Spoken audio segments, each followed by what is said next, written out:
This is a prayer for healing, and if you believe in the power of prayer, this is for you. Pass this on to someone who needs it. Dear God, I'm not going to give up. In the middle of this storm, I come before you in prayer and ask for your healing. Grant me strength and help me to navigate through this challenging time with faith and hope, knowing that you are always by my side. In times like these, I don't always know what your will and plan is through the pain, but please help me find peace in your presence and trust in your plan. Your word says that I can do all things through Christ who gives me strength. And I absolutely believe that you have the power to heal me.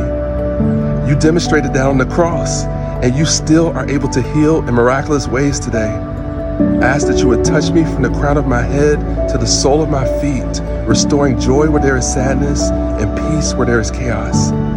Guide me on the path of healing and surround me with your love and support. In Jesus' name, amen. If this prayer blessed you, pass it on to someone who needs it.